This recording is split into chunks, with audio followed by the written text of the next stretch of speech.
Okay, so what we're gonna create now is a fossil. As you guys already know, I have been playing a lot of Animal Crossing, and yeah, this is kinda something extra with it, I guess. So it's museum day started, like the event started today, and I actually looked at some of the fossils, and they look quite cool. And I thought, we can even make it more realistic if you would like to. And I want to show you a program that I have been using a lot, but I don't think a lot of you guys know about it, and that is called Materialise. Here, it is totally free, and you guys should for real use it, because with just one diffuse map, we can create a height, normal, metallic, smoothness, edge, and AO map. So keep it into mind, that is really, really, really powerful, and yeah, you probably want to use it. We're also going to use a little bit of Photoshop. This is kind of optional, but I will teach you how to create some extra textures. So I kind of want to copy this little part of this material and just create a whole new material just with that. So that is also what you will learn. We're going to start with creating actually a like a fossil like plate. So what we're going to do is we're going to scale this a bit down here and scale it up around the y-axis. I always like to look at it from the front view so we can actually see what is happening. And what I want to do with this is I want to first apply the scale and then go into the sculpting. So I want to sculpt this to look a little bit more rock-like. You can do this with normals, you can do it with, like however you would like to do it, but you can also even, like I'm also going to do it with the mouse right now. I'm not going to use a tablet. So if you have an excuse, then that excuse is kind of gone right now, right? So what I like to do here is click on Die Topo and actually put this detail size a little bit lower, because you will see that if I now draw in here that we have a very blocky result. So just with putting the detail size lower, like let's say 5 or 3, we would already get way smoother results. And when creating rock, you gotta look a little bit at Google and see what rocks look like, right? I know it sounds weird, but working for references is like the best thing you can do. Because sometimes you just forget like simple stuff. But what brushes I like to use is probably clay stripes, maybe some clay as well, the flatten brush, and the scrape brush. And don't you dare using the smooth brush, by the way. Don't you fucking dare. So scrape brush is very good here for especially some of these sides. It creates a really nice and bevel. Don't try to make like perfect lines. It is a rock, and that rock is like kinda carved out of a bigger rock, you know. So it's just all random stuff happening. Okay, it's very organic, but it is not as organic as, let's say, a tree. So a tree would be very smooth, right? Normally a tree is quite smooth, but a rock is hard and it chips off. So you gotta keep that into mind. So that is kind of how I like to do these corners, just with a nice scrape brush. I really like this brush. And then for on top of here, you also want to change some stuff here. So I like to just create a clay with the clay strip brush, put the radius a bit higher and the strength way lower. So strength maybe at 0.3 or even 0.2.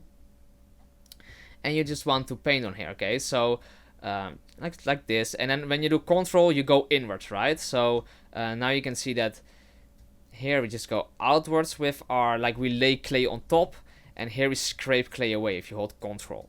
So that is also a very nice technique to create some extra, some different details in here. So just also here, just do some random stuff. It doesn't matter too much what you're doing, as long as you get some different kind of results everywhere, right? You want some randomness in here. So let's say this is what we want.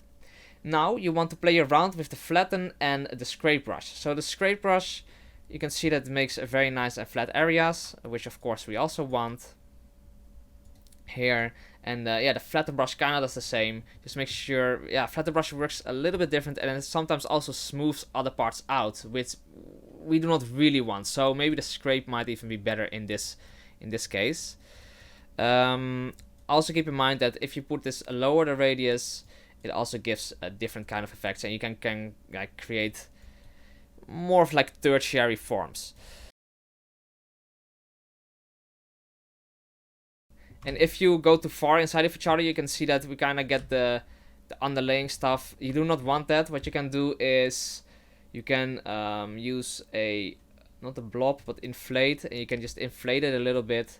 Make sure after you use the inflate though that you use the scrape brush or flatten brush again, because you don't want it to be like just a bulb out of it. But yeah, so when you're happy with this, what you want to do is you want to go to layout here, and you want to just rename this. So let's do this as our high poly. So fossil high poly. Now you want to create a low poly, and I know a lot of time this is very annoying and sometimes even hard to do, but in this case we're just gonna do it very simple. Okay, we're just gonna create a cube, and we're just gonna scale it so it, yeah, the fossil like fits inside this plaque. And the first thing that I want to do is I want to create an edge loop in the middle and delete one of these sides. And this is literally just to make it everything a little bit easier for myself, because I'm gonna use a mirror modifier. So just use your mirror modifier and make sure the clipping is on. So now we can already see that we for sure need to create some bevels in this. So I want to select all of these outer edge loops here, and also these edges on the sides here. Control B, and then I'll scroll one time up so we also create an edge loop there in the middle. You can see that these edges, like this one is big and this one is small. Why is that? Well, if you actually click Ctrl A and apply the scale and then do the edges, that it will act way different. So you might want to do that first, okay? So those are the edge loops, and you can of course also create some edge loops in here. So here, make sure they are quite square. You want to keep these as square as possible, like this, and that will give better results, especially with if we add the modifier shrink wrap modifier. And what the shrink wrap modifier does, it essentially just works like a shrink wrap, right? You kind of should imagine it as this being a little bit of a like a plastic bag, and you suck all the air out of it. And then the high poly, which is the target here, will still fit inside here. So it just like sucks all the air out of it, and then it, like all of these vertices will then touch the high poly. So you can see that it takes the form of the high poly, right?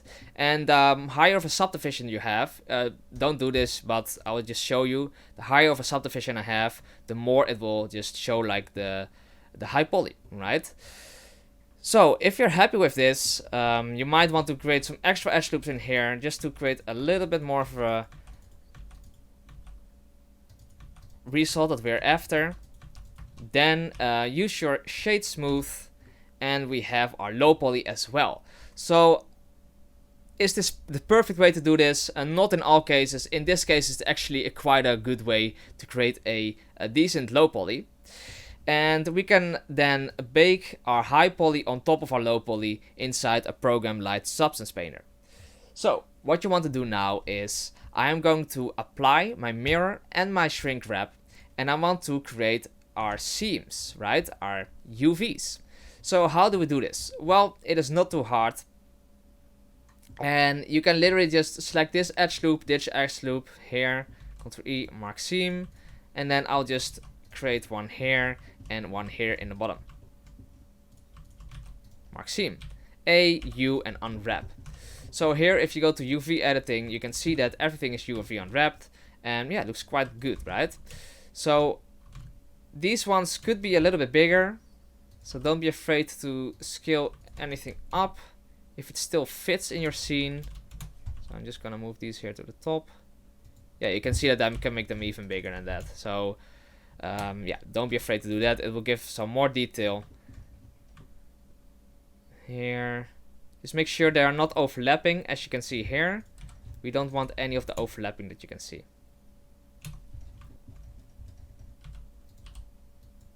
Awesome. Cool. So now you can export your low poly and your high poly. And then I want to show you a program like Materialise. Okay, so Materialise is a very cool program. It's free, so don't worry about that. And well, yeah, you can get it at Bounding Box Software and then Materialise. I'll also put a link down below, and then just download this. What you have then here is this program, and it seems quite empty, and you're like, yeah, what do I do here? It's quite simple actually. With right click you can see that you can like rotate in your scene. With the middle mouse button you can pan around in the scene, so the moving around in the scene is just a little bit like Blender, I guess. It's quite easy. And what we have here is a height map, diffuse, normal, metallic, smoothness, edge, and AO. So what do we do with this? Well, you can see a P and an O, and with the O we can literally just open a image. So in this case I downloaded a dragonfly fossil. Just select it, and here it is. Very, very cool. So you can then copy and then paste it to somewhere else or save it. So those are essentially all the meanings behind here. So copy, paste, open, save. And yeah, so what do we do now? Well, from this single image we can create a height map. So if you go here to create, you can see that we have a little thing that ended up here, and this is essentially our height map. You can move this with this slider. So maybe you have some detail here which you can see, then you just move the slider a little bit around, and yeah, you can just look at it like that. Plus we have a lot of presets here. You can move these sliders individually, but a lot of these presets are actually very nice to use. So let's say this is the default. It's, in my opinion, a little bit too smooth, so I like to go to details, right? As you can see, that makes it a little bit sharper. You can also use displays, but I feel that's even smoother than the default that we have. So I like this very sharp in this case. In other cases I will probably also use smooth, by the way. So then we have the frequency contrast. This is also, you know, in some cases some stuff works better than others. Just play around with these, but most of the time the default will also be something good to use. So we already know, right, from height maps that it is a grayscale map, so it goes from white till all the way black. And if something is very white, it will be just the highest point, and if something is black, it will be the lowest point. In this case, I think the contrast between this like lighter gray and the black is a little bit too much, so the like the wings, this whole animal, will look a little bit too deep because it's too black. So I want to just play around with the final contrast and just move it a little bit so the colors are a little bit close to each other than what was shown before. Now if you're happy with this, you can set this as height map. So you can see that it ended up here, and now you can literally just look around, and it didn't do a lot, but what it did also do, it made us able to create a normal map. You need to create a height map before you can create a normal map, and this is like more important by us, right? So now you can create the height map. You can look what you want here. I think just keeping it at default would actually be okay. So I'm just gonna click on set as normal, and now we cannot see the whole material anymore. So that might be a little bit like, yeah, shit, now I can't really look at what I really want, right? You can always click on show full material. So now we have a full material here, and we can see the amount of height, like the height map, the normal map, and the colors, and it already looks quite cool. Just the reflection doesn't seem to, you know, do what we want. So what I want to do here is I want to go into our smoothness map, create, and then just set this at smoothness, because smoothness and roughness map are quite different from each other. The only thing that's actually different, it's just inverted. So it's not totally like that, but essentially if you have black in a smoothness map, which will be very non-reflective, so it will be rough, will be white in a roughness map.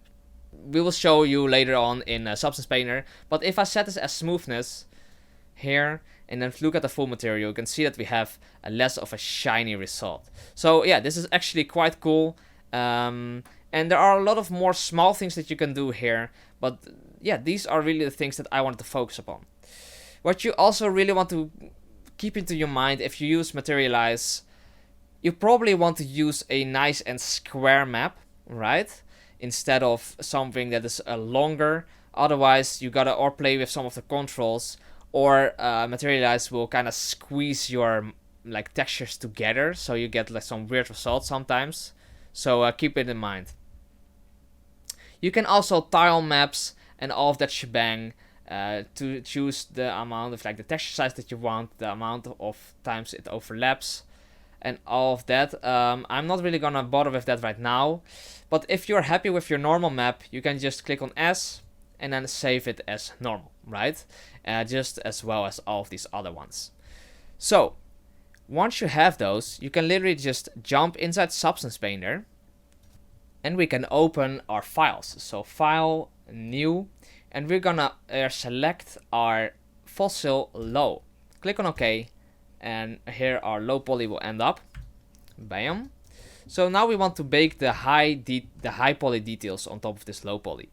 If you go here to your texture set settings, you have Bake Mesh Maps. And the only thing you have to do is you change your output size. I'll do 1024. And then as high definition meshes, I am going to pick our fossil high. Click on Bake. And now everything will be baked. It depends how long it will take. It depends on your computer and how much and that stuff. But here is our high poly. Very, very cool. So this already looks way more like a rock. And what we want now is we want all of those textures that we just created. We want to put them on top of here, right? So how are we going to do that? Well, you're just gonna create your select your fossil textures and then drag them into your scene here in Substance Painter. We have our diffuse texture, normal map, and smoothness map. I'll just put all of these instead of undefined to texture, and then import your resources to this current project, so project untitled. Import these, and you here have them here. So now you can literally start painting this detail on top of this rock. So how do we do that? Well, right click on here and you can add paint. So now that we have added an add paint, you can go here into your properties, paint, and you can scroll a bit down, and here we have our alpha, we have our base color, metallic, roughness, and normal map. So what we want to do is we want to drag our base color into the base color, our normal into the normal map, and our roughness, like our smoothness, will go into the roughness. We can kind of hide the metal and the height for right now, and we can essentially paint on here. As you can see that if I paint now, we have a very smooth fall off, which I do not want, and that has to do with the hardness of our alpha map. So you can put this hardness just up, and then we don't have that problem anymore. Awesome. So now you can just paint on here. So let's say this is what we want. Very, very cool, and it gives already a great result. There is just one problem, and I talked about it before. This is our smoothness map. Okay, so you can see that it is very, very reflective. And you could go into Materialise, change your smoothness map, and just play around with that. That is totally possible. But what you can also do, you can just invert your your roughness map. So if you go in here, right click on the paint, you can just add a filter, and we just look up invert. So we just invert this, and then we only want to invert our roughness, by the way, not the color and all that stuff. So here you can see that our reflections are inverted, and now we essentially have a better reflection for our model, and that's kind of it. So now you might ask, what about all of this other stuff? How can I paint this here? Well, what I personally like to do is I like to just create a whole new material from this particular image here. So how do we do that? Well, what I like to do is I like to use my clone brush here, and you can see that with the clone brush inside Photoshop, it has a certain size, so sometimes it's a bit hard to see, but you just gotta play a little bit around with the size here. And what you want to do is, if you click on Alt, you can essentially copy a part. So let me copy the wing of this fossil. So if I just click on Alt, I hold Alt and then click, you can see that I can just paste this wherever I want. Okay, so I can just create a new layer, and I can just, click on here, and then I can just paint this part. If I click on copy again, I can also paste it here. So why would we do this? Well, what I want to do now is I want to copy this part here, which has no fossil on there. So here, and then go into an extra layer and just paint on top of here. Okay. So now we can literally just delete what we do not want. So here again, bam. The only thing you gotta keep in mind here is that you do not really want to create some of these repetitions. So that will just look very weird in your end result. But then I go again into Materialise and then create all of these again and put them into Substance Painter. And then instead of painting this particular material here, I'll just paint it without this little, fossil on top. And then you can just, paint in everything. So that is kind of how I do this. I will do it very quick, and then I'll see you guys when I'm done with the material.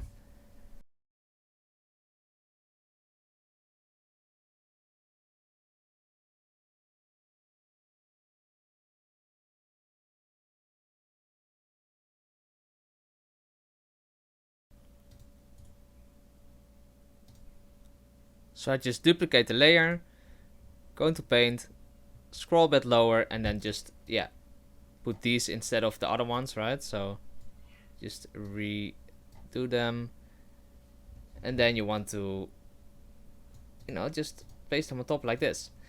And as you can see, that's quite powerful if you do it like that. And then you can just paint everything. The only annoying part here is that it's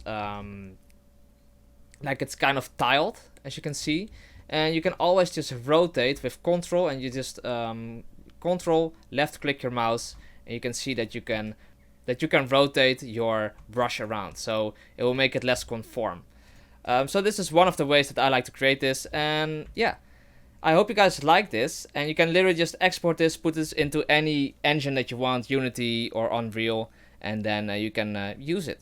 So if you have any requests or anything that you want to learn, please leave a comment down below. But I'll see you guys then in the next one.